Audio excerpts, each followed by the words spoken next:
I welcome actor Ari Arjunan to talk about the film and our director.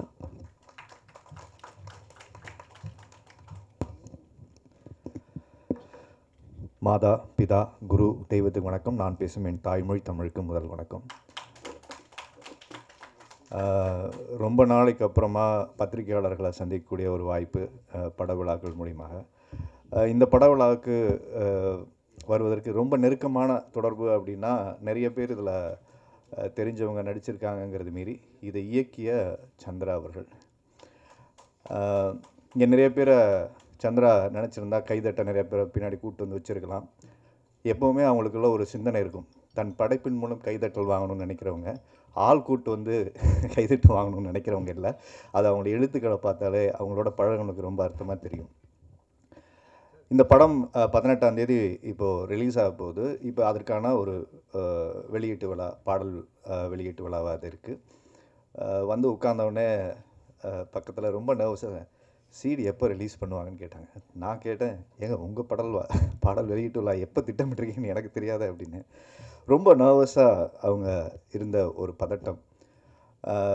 இந்த விழாவை நம்ம எப்படி பார்க்கணும் அப்படின்னு என்னுடைய பார்வையை மட்டும் நான் இங்கே பதிவு பண்ணணும்னு நினைக்கிறேன். இந்த விழாவை ஒரு படம் வழக்கம் போல் ஒரு வருஷத்துக்கு 100 படம் 200 படம் தேட்டருக்கு வரும். அப்படி ஒரு படமாக ஒரு விழா, அதற்காக பத்திரிகையாளர் வந்திருக்கீங்க. இதில் ஒரு இயக்குனரை பற்றி நம்ம பேச வேண்டியது ஒரு சம்பிரதாயம். அதை தாண்டி ஏற்கனவே இங்கே பதிவு பண்ண ஒரு வார்த்தை தான் சந்திராவுடைய நண்பர் தோழி அவங்க பதிவு பண்ணாங்க. விடுதலை அப்படிங்கிற ஒரு வார்த்தை. யாருக்கு விடுதலை, எதிலிருந்து விடுதலை அப்படின்னு கேள்வி கேட்டிங்கன்னா, எனக்கும் சந்திராவோட நிறைய பழக்கம் இருக்குது. நிறைய சண்டை போட்டிருக்கோம். படம் பார்த்துட்டு ஏதாவது டிஸ்கஸ் பண்ணிவிட்டு ஒரு பெரிய கலவேரமே நடக்கும். அவங்க ஒரு கருத்து சொல்லுவாங்க, நம்ம ஒன்று சொல்லுவோம் அப்படின்னு ரொம்ப ஆரோக்கியமான ஒரு கருத்து மோதல்கள் இருந்திருக்கு. நான் இந்த மேடையில் நிற்கிறதுக்கு மிக முக்கியமான காரணமும் சந்திரா தான். இன்றைக்கி என்னையும் அவங்களுக்கும் ஒரு அறிமுகம், ஏன்னா என்னுடைய இயக்குனரும் அறிமுகப்படுத்தியது அவங்க தான். தாமிரா சார் இன்றைக்கி அவர் இல்லை, எங்களை இணைச்சவர் அவர் தான். இந்த பையனை பற்றி நடிக்கலாமா, இவனை எடுத்துக்கலாமா அப்படின்னு கேள்வி கேட்கும்போது தாராளமாக நீங்கள் வச்சு பண்ணுங்க அப்படின்னு சொல்லிட்டு சுந்தரும் சந்திராவும் சொன்னது இன்னும் என் மனசில் இருக்குது. இந்த விழாவை பொறுத்த வரைக்கும் பெண் இயக்குனர்கள், ஆண் இயக்குனர்கள் அப்படிங்கிற ஒரு பாகுபாடு வந்து தமிழ் சினிமாவில் தவிர்க்க முடியாத ஒரு விஷயமாக இருக்குது. ஒவ்வொரு ஆணின் வெற்றிக்கு பின்னாடியும் ஒரு பெண் எப்போவுமே இருப்பாங்கன்னு சொல்லுவாங்க. சந்திராவோட வெற்றிக்கு பின்னாடி ஆண் சுந்தர் இருக்கார் அப்படிங்கிறது ரொம்ப நிதர்சனமான ஒரு உண்மை. இந்த கொண்டாட்டம், இந்த போராட்டம், இதெல்லாம் அவங்கள பற்றி ஒரு சில வார்த்தைகளை சொல்லணுன்னா அவங்களுக்குள்ள நிறைய ஒரு கோபம் இருக்குது அப்படிங்கிறது எனக்கு தெரியும். அந்த கோபம் என்ன மாதிரியான ஒரு கோபம் அப்படின்னா, ஏதோ ஒரு குக்கிராமத்தில் பிறந்த ஒரு பெண், கருப்பாக பிறந்த ஒரு பெண், நான் அழகாக இல்லை அப்படின்னு அவங்க நினைக்கல. இந்த சமூகம் நிறைய குறைகளை அவங்க மேலே எடுத்து வச்ச போது அங்கே ஆரம்பித்த ஒரு கோபம். என்ன உடை போடணும்,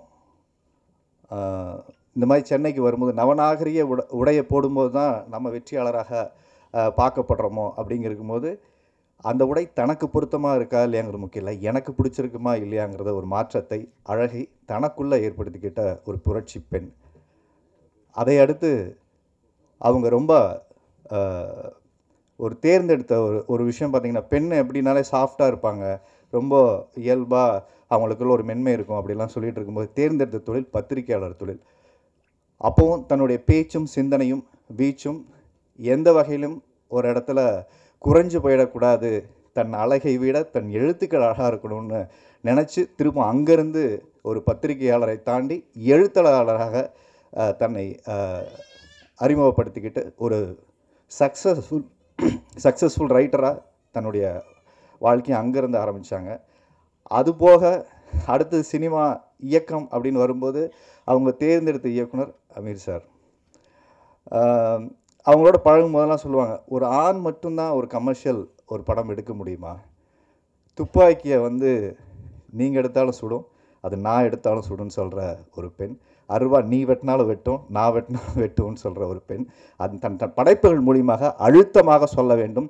ஏதோ ஒரு கமர்ஷியலாக ஒரு படம் எடுக்கணும்னு சொல்லாமல் நான் வாழ்ந்த மண்ணின் மனிதர்களை பற்றி சொல்லக்கூடிய ஒரு கதை. இந்த கதையில் இன்றைக்கி யாரெல்லாம் நடிச்சிருக்க வேண்டியது அப்படின்னா, அமீர் சார் நடிச்சிருக்க வேண்டியது, அவர் பண்ணலை.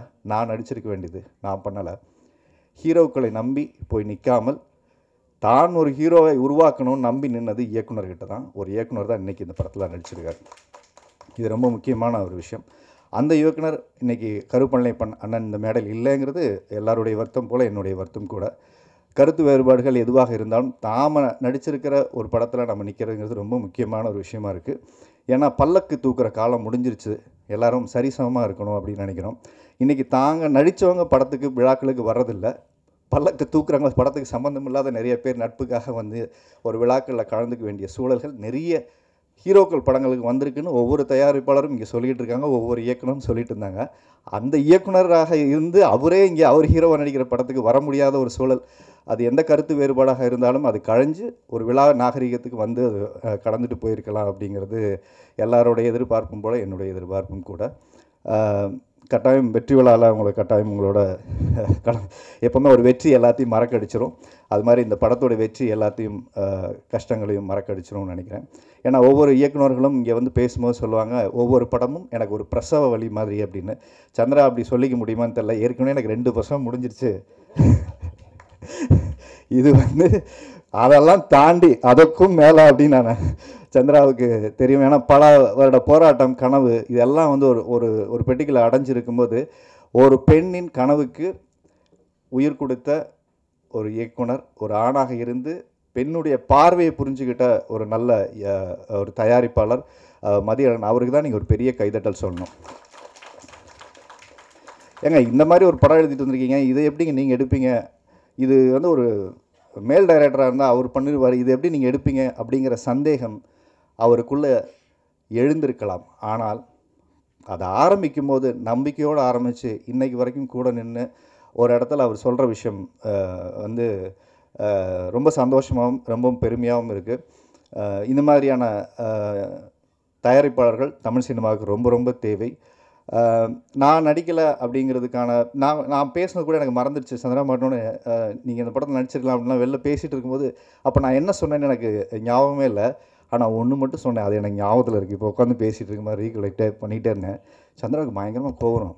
ரெட்டச்சொல்லில் பார்த்து நல்லா பரண்டுட்டேன். ஏன்னா நாங்கள் சண்டை போடுறது வேறையாக இருக்கும், அங்கே ருத்ர தாண்டவம் ரௌத்ரம் பழகுன்னு சொல்லியிருக்காங்க. ரௌத்ரத்தை பழகி உள்ளுக்குள்ளே எப்படி வச்சுருக்காங்களே அப்படின்னு சொல்லிட்டு ஒரு படம் பண்ணால் ஹீரோவை நம்ம நடிக்கணும், எப்படி படத்தில் கட்டி புருண்டு 2 பேரும் சண்டை போடுற மாதிரி ஆயிடுச்சுன்னா என்ன பண்ணுறது அப்படின்னு ஒரு பெரிய அது மட்டும் எனக்கு ஞாபகம் இருக்குன்னு நினைக்கிறேன். நான் வந்து பேசும்போது ஏங்க நம்ம 2 பேரும் அடிச்சுட்டு உருட்டு இருந்தோம்னா நல்லா இருக்காதுங்க அப்படின்னு சொல்லிட்டு விளையாட்டுக்கு பேசிட்டு இருந்த விஷயம் தான் ஞாபகத்தில் இருக்குன்னு நினைக்கிறேன்.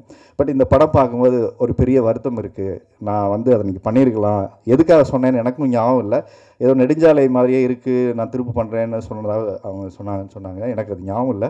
அப்படி சொல்லியிருந்தால் அதுக்காக நான் வருத்தப்படக்கூடிய ஒரு மேடை அதாவது இருக்குது. ஏன்னா அந்த ட்ரைலரும் இந்த படைப்பும் பார்க்கும்போது இதில் ஒன்றும் வெக்கம் இல்லை. ஏன்னா நம்ம செய்ய தவறுகள், நம்ம கடந்து போகிற சில எடுக்கிற முடிவுகள் அந்த நேரத்தில் நமக்கு சரியாக இருந்திருக்குமான்னு தெரியாது. ஆனால் ஒரு படைப்பை பார்க்கும்போது அது மாதிரி நிறைய படங்கள் நான் கடந்து வந்த படங்கள் இருக்குது. மாறி கேட்கும்போது வில்லன் கேட்டாங்க தனுஷா இருக்குது, அந்த படம் என்னால் பண்ண முடியல. அது நிறைய படங்கள் இருக்குது.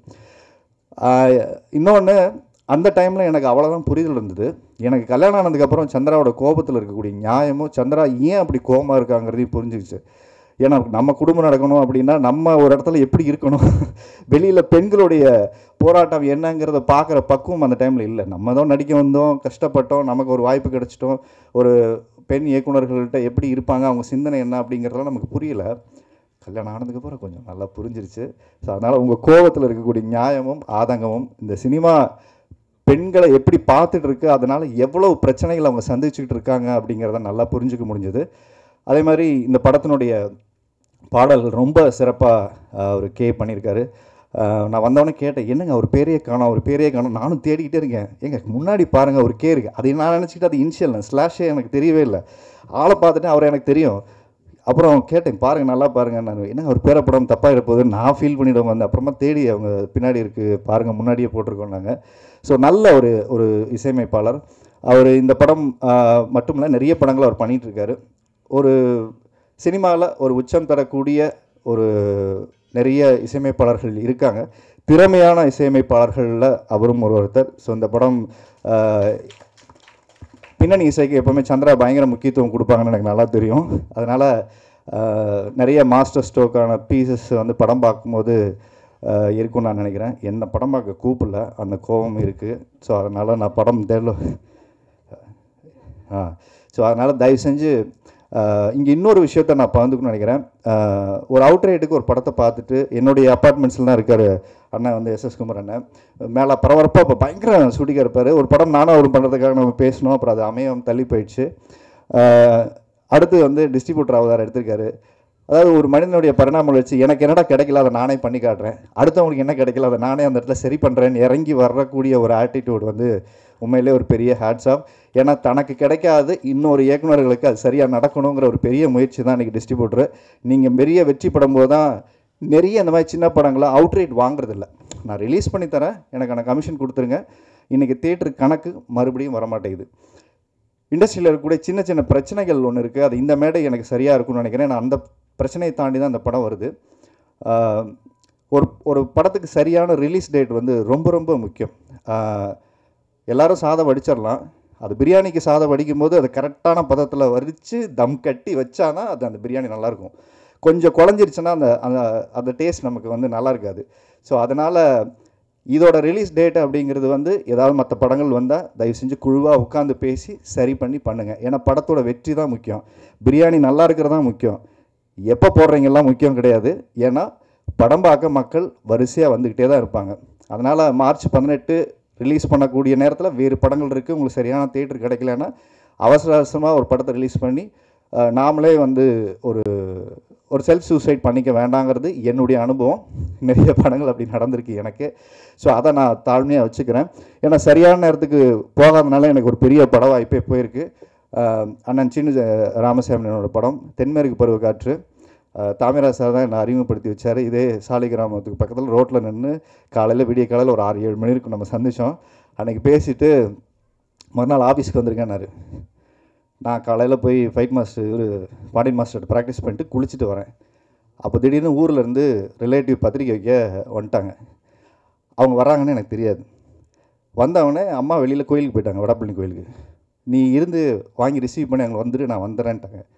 இவர் கரெக்டாக ஒரு டைம் வந்து காலைல 9 மணியோ 10 மணியோ சொல்லியிருந்தார். ஃபோன் பண்ணி, சார் இந்த மாதிரி ரிலேட்டிவ் வந்திருக்காங்க, பத்திரிக்கை கொடுக்க வந்திருக்காங்க, கொஞ்சம் லேட்டாக வரும். ஃபோனை வச்சுட்டார். நீ உன்னை எத்தனை மணிக்கு வர சொன்னேன்? 9 மணி. அது வரைக்கும் நான் வெயிட் பண்ணுவேன், நீ வந்து ஃபோனை வச்சுட்டார். ஐயோ என்னடா கோவப்பட்டார், என்ன பண்ணுறது தெரியல. தாமரா சார் ஃபோன் அடிக்கிறேன். சரி நான் பேசுகிறேன் அப்படின்னு சொல்லிட்டு வந்து அவங்கள ரிசீவ் பண்ண வச்சுட்டு, ஏன்னா கதவை சாத்திட்டு வெளில போனால் பத்திரிக்கை கொடுக்குறது கதவை சாத்திட்டு வெளில போயிட்டான்னு அவங்க பிரச்சனை ஆயிடுமேன்னு சொல்லிட்டு அதுக்கப்புறம் போய் திரும்ப நான் அவருக்கு ஃபோன் பண்ணி கேட்டேன், எப்போ சார் மீட் பண்ணணுன்னு. முடிச்சுட்டு நான் ஊருக்கு போயிட்டேன், நான் சொல்கிறேன், அதுக்கப்புறம் நீ வா, என் வேலையெல்லாம் முடிச்சு நான் வரேன் அப்படின்ட்டு. அதுக்கப்புறம் சந்தர்ப்பங்கள் அமையவே இல்லை. அந்த படம் தான் விஜய் சேதுபதி நடித்து ஒரு நல்ல நடிகரை இந்த சினிமா கொடுத்த ஒரு பெரிய இயக்குனர். அவர் இன்னும் சேர்ந்து ஒர்க் பண்ணக்கூடிய வாய்ப்பு அமையலை. இது ஏன் நான் சொல்கிறேன்னா, அந்த நேரம் எனக்கு அந்த இடத்துல போய் மீட் பண்ண டைம் சரியான டைமுக்கு நான் போக முடியல. இது படம் ரிலீஸும் அதுக்காக தான் நான் சொல்கிறேன். ஏன்னா அந்த படம் தேசிய விருது போய் வாங்குச்சு. அந்த படத்தில் எனக்கு ஒரு வாய்ப்பு தவறி போச்சு. எல்லாமே ஒரு சின்ன மாற்றம் தான் நிறைய விஷயங்களை மாற்றி ஒரு இடத்துக்கு கொண்டு போயிடும். அதனால் இந்த படம் சரியான நேரத்துக்கு சரியாக ரிலீஸ் பண்ணணும் அப்படிங்கிறதா என்னுடைய தாழ்மையான வேண்டுகோள். அதனால் பெரிய பெரிய படங்களே ரிலீஸ் டேட்டை தள்ளி வருது. படம் நல்லா இருக்குன்னு வேறு எல்லாருமே சொல்ல ஆரம்பிச்சிட்டாங்க. ஸோ தைரியமாக நீங்கள் ரிலீஸ் தள்ளி போட்டு உங்களுக்கான கேப்பை மட்டும் வச்சுக்கோங்க. இன்னொரு விஷயம் என்னென்னா, இப்போது ஆட்சி மாற்றம் நடந்திருக்கு. நாமெல்லாம் சினிமாவில் வைக்க வேண்டிய மிகப்பெரிய கோரிக்கை ஆன்லைன் டிக்கெட்டிங். தயவு செஞ்சு தமிழ்நாடு முழுக்க ஒரு டிரான்ஸ்பரண்ட் பிஸ்னஸ், அதுக்கான ஒரு பெரிய கோரிக்கையை எல்லோரும் முன்வைக்க வேண்டிய தருணம். ஏன்னா சின்ன படங்களுக்கு இன்னும் நிறைய கலெக்ஷன்ஸ் வந்து வரமாட்டேங்குது, சரியாக பண்ண முடியலங்கிறது நிறைய பேர் சொல்கிறாங்க. ரிலீஸ்லேயும் அதில் நிறைய ஒரு பிரச்சனையாக இருக்குது. டிரான்ஸ்பரன்சி பிஸ்னஸ் இருந்துச்சுன்னா எல்லாருக்குமே உட்கார்ந்த இடத்துல எங்கே போகுது எவ்வளோ வருதுன்னு நம்பிக்கையாக அந்த தொழில் பண்ண முடியும். அது இன்னும் போன பீரியட்லேயே நம்ம பேசி எல்லாம் தீர்மானம் பண்ணது இன்னும் முடிவுக்கு வரலை. அடுத்து ஒரு சின்ன கண்டனத்தையும் நான் தெரிவிச்சுட்டு முடிச்சுக்கலாம்னு நான் நினைக்கிறேன். அதுக்கு இந்த விழா சரியான விழாவாக இருக்கும். ஏன்னா அந்த விழா வெறும் இயக்குநர்களை மட்டும் மேடையேற்றும் விழாவாக இல்லாமல் எழுத்தாளர்களையும் ரைட்டர்ஸையும் ஒரு கொண்ட மேடையாக இருக்குது. தமிழ் சினிமா கொஞ்சம் சுய பரிசோதனை செய்து கொள்ள வேண்டிய நேரமாக இருக்குது. ரைட்டர்ஸை நம்ம திருப்பும் அந்த கொண்டாட வேண்டிய ஒரு தருணம். ஏன்னா 70s 80s 90sலாம் நிறைய ரைட்டர்ஸ் இருந்தாங்க. இப்போ ரைட்டர்ஸ் கம்மியாகிட்டாங்க. ஸோ ஓடிடிக்கு படம் கொடுக்கும்போது ஒரு எக்ஸ்ட்ரானரி குவாலிட்டி கண்டென்ட்டாக இருந்தால் தான் வாங்குறாங்க, இல்லைனா பெரிய படமாக இருந்தால் வாங்குறாங்க. ஸோ அது மாதிரி நிறைய நல்ல சினிமாக்களுக்கு வர ரைட்டர்ஸை நம்ம எடுத்துகிட்டு போகணும். நான் கண்டனம்னு சொன்னது வந்து ஒரு படம் நல்லா இருக்குது நல்லா இல்லை, படம் பார்த்த எல்லாருக்கும் விமர்சனம் பண்ணுறதுக்கு உரிமை உண்டு. ஆனால் தரம் தாழ்ந்து வார்த்தைகளில் ஒரு தனிப்பட்ட முறையில் தாக்குதலோடு விமர்சனம் பண்ணுவது மிக மிக கண்டனத்துக்குரியது. அதை முதல்ல இங்கே தெளிவாக பதிவு பண்ணுறேன். அதை படம் பார்க்குற ரசிகர்கள் மட்டுமல்லாமல் அதை வைத்து வியாபாரம் பண்ணுறீங்க. எங்கள் படம் நல்லா இல்லைன்னு சொல்லி யூடியூப்பில் போட்டு அதை காசு வாங்கி அந்த ப்ரொடியூசருக்கு கொடுக்குறதில்ல, நீங்கள் அதை உங்கள் பாக்கெட்டில் தான் போட்டுக்கிறீங்க. ஸோ அது மாதிரி வலிமை படம் இப்போ ரிலீஸ் பண்ணும்போது ஒரு பாட்டில் ஒரு ஹீரோ ஆடுறாங்க, அது நல்லா இருக்குது நல்லா இல்லை, இப்படி பண்ணியிருக்கலாம் இப்படி பண்ணியிருக்கக்கூடாது, கொஞ்சம் பயிற்சி எடுத்துருக்கலாம், இப்படி என்ன மாதிரியான வார்த்தைகள் வேணால் நீங்கள் சொல்லியிருக்கலாம். ஆனால் அது பரோட்டாவுக்கு வந்து மாவு படைஞ்ச மாதிரி இருக்குது அப்படிங்கிற வார்த்தையெல்லாம் மிக மிக தவறான வார்த்தை. ஏன்னா இதே சினிமாவிலேருந்து நீங்கள் இயக்குனராகி தான் நீங்கள் அந்த இடத்துக்கு போய் மறுபடியும் ஒரு இயக்கம் பண்ணி அதே மக்கள்கிட்ட போய் சந்தித்து என் படத்துக்கு 10 பேரை கூப்பிட்டு வந்து நீங்கள் இதே ஷோ போட்டு நீங்கள் விமர்சனம் பண்ணி அதை நான் நல்ல படம் எடுத்திருக்கேன் நீங்கள் சொல்லி எப்படி நீங்கள் பிராண்ட் பண்ணிக்கிறீங்களோ, அது மாதிரி ஒவ்வொரு தயாரிப்பாளருக்கும் தன்னுடைய படத்தை விளம்பரம் பண்ணுவதற்கும் சுதந்திரமாக மக்கள்கிட்ட கொண்டு போகிறதுக்கும் தனிப்பட்ட இல்லை அவங்களுக்கு ஒரு உரிமை இருக்குது. நீங்கள் 150 ரூபா படம் கொடுத்து பார்த்துட்டு நீங்கள் உங்கள் பேஜில் போட்டுக்கிட்டிங்கன்னா பிரச்சனை கிடையாது. அதை வியாபாரம் பண்ணுறீங்க. இந்த படம் நல்லா இல்லை, இதை போய் வந்து இப்படி பார்க்காதீங்க, இதில் இது தப்பு அது தப்புன்னு தாராளமாக குறைய சொல்லுங்கள், திருத்திக்கிற அளவில் ஒரு குறைய சொல்லுங்கள். ஆனால் அந்த படத்தை காலி பண்ணுற மாதிரி ஒரு குறை சொல்கிறது இருக்கு இல்லையா, அதுதான் கண்டனத்துக்குரியதுன்னு நம்ம சொல்கிறோம். ஏன்னா இந்த மாதிரி ஒரு தயாரிப்பாளர் வர்றதுக்கு எத்தனை பேர் கை காலில் வந்து ஒவ்வொருத்தரும் இயக்குனரும் ஒவ்வொரு உதவி இயக்குனரும் அதுக்கான கஷ்டங்களை தாண்டி வராங்கன்னு உங்களுக்கு நல்லா தெரிஞ்சும் அது செய்யக்கூடாது. மல்லாக்கப்படுத்தி எச்சு துப்புனா நம்ம மேலே தான் விழுகும். நாம் சார்ந்திருக்க துறையில் எப்படி நம்ம ஒரு விமர்சனத்தை வைக்கணும் முன்மாதிரியாக ஒரு விமர்சனம் சொல்லுங்கள், அதுலேருந்து திரும்ப கற்றுப்பாங்க, அதுலேருந்து திருத்திப்பாங்க. ஸோ இந்த மாதிரியான தரம் தாழ்ந்த விமர்சனங்களை நீங்கள் சொல்கிறது அப்படிங்கிறது வந்து நான் ஏற்கனவே பிக் பாஸ்லேருந்து வரும்போது சொன்னேன், தரம் தாழ்ந்த விமர்சனங்களில் நம் முகம் தெரியும் அப்படிங்கிறத நான் சொன்னேன். ஸோ அதனால் நாம் எப்படிப்பட்ட விமர்சனம் வைக்குமோ அதுதான் நமக்கு ஒரு மீண்டும் உங்களுக்கு அது திருப்பும். ஏன்னா தன்மனை தன்னை சுடும்பாங்க, அது திரும்ப நமக்கு ஒரு பாடமாக அது அமைஞ்சிடக்கூடாது. இது திருத்திக்கக்கூடிய ஒரு விஷயமா இருக்கணும். நான் வந்து இது யாருன்னு நான் குறிப்பிட்டு சூச்சகமாலாம் சொல்ல, அண்ணன் ப்ளூ சட்டை மாறன் அவர்களுக்கு தான் தெளிவாக சொல்கிறேன். தயவு செஞ்சு உங்கள் விமர்சனங்களில் தரத்தை கூட்டிக்கோங்க. சினிமாவின் தரம் அப்போ தான் உயரும். நீங்கள் சினிமா தரம் இல்லாமல் இருக்குங்கிறதுக்காக தான் ஒரு விமர்சனம் பண்ணுறீங்க. அதில் நீங்கள் தரம் தாழ்ந்த வார்த்தைகளை இது போன்று பயன்படுத்தாமல், எல்லாரும் ஃபேன்ஸ் படம் பார்க்க வராங்க, எல்லா ஃபேன்ஸும் இந்த படம் நல்லா இருக்குது அந்த படம் நல்லா இருக்குன்னு அவங்கவுங்களுக்குள்ள சண்டை போட்டுக்கலாம். ஆனால் இது மாதிரியான விமர்சனங்கள் செய்யாதீங்க. ஏன்னா அவரும் எந்த பின்னணியும் இல்லாமல் இந்த சினிமாவில் இன்றைக்கி உச்ச நட்சத்திரமாக இருக்கலாம். அவருடைய ஆரம்ப கட்டம் தன் உழைப்பில் வந்தவர் தான் அஜித் சார். ஸோ அதனால் அதை மாதிரியான ஒரு விமர்சனங்களை நடிகர் சங்கம் இயக்கத்தில் இல்லை, தயாரிப்பாளர் சங்கங்களும் சரியான ஃபங்க்ஷனில் இது ஒரு கண்டனத்தை தெரிவிச்சிருக்கணும். அது இப்போ தான் ஓட்டிங் முடிஞ்சு அந்த வேலைகள்லாம் ஆரம்பிக்குது. ஸோ அதை நான் தெரிவிச்சுக்கிறேன். ஸோ இந்த படம் தயவு செஞ்சு எல்லோரும் ஒரு செலிப்ரிட்டி ஷோ போடுங்க, எல்லோரும் கட்டாயம் வந்து நாங்கள்லாம் படம் பார்க்குறோம். இது வந்து வெற்றி கொண்டாட்டமான ஒரு மேடையாக இது ஆரம்பிச்சிருக்கு. இந்த படம் திரைக்கு வந்து மிகப்பெரிய ஒரு வெற்றி படம் ஆகணும். சந்திரா தமிழ் திரைப்பட இண்டஸ்ட்ரி மட்டுமல்லாமல் இந்திய திரைப்பட துறையில் ஒரு முன்னணி இயக்குனராக வந்துட்டீங்க. இன்னும் நிறைய படங்கள் பண்ணுங்கள், நிறைய பேருக்கு வாய்ப்பு கொடுங்க. ஏன்னா இன்றைக்கி ஒரு 5 பேரை அங்கே இன்றைக்கி வந்து பேசினவங்க எல்லாமே எமோஷனானாங்க. நிறைய இயக்குனர்கள் வந்து பேசும்போது சொல்லுவாங்க, எனக்கு வாழ்க்கை கொடுத்தாங்க, என்னை வந்து அறிமுகப்படுத்தினாங்கன்னு. ஒரு பெண் இயக்குனர்கள் முன்னுக்கு இன்றைக்கி வந்து சந்திரா வந்து இத்தனை பேருக்கு வாழ்க்கை கொடுத்துருக்காங்க, இத்தனை பேருக்கு வாய்ப்பு கொடுத்துருக்காங்கிறது பெரிய பெரிய விஷயம். சந்திரா போன்று ஒரு இயக்குனர்கள் வெற்றி பெறும்போது இன்னும் பெண்ணியம் பேசும் பெண்களுக்கு இந்த சினிமா ஒரு கம்பளம் பிரித்து ஒரு பெரிய மேடையாக இந்த வாய்ப்பை நிறைய பேர் முன்னுக்கு வர்றதுக்கு ஒரு பெரிய முன்னுதாரணமாக இந்த படத்தினுடைய வெற்றி இருக்கும். ஸோ சந்திராவுக்கு என்னுடைய வாழ்த்துக்கள். மொத்த படக்குழுவினருக்கும் MS பிரபு சார் எல்லாருக்குமே என்னுடைய வாழ்த்துக்களை தெரிவிச்சுக்கிறேன். நன்றி, வணக்கம். வாழ்க தமிழ், வளர்க தமிழ்.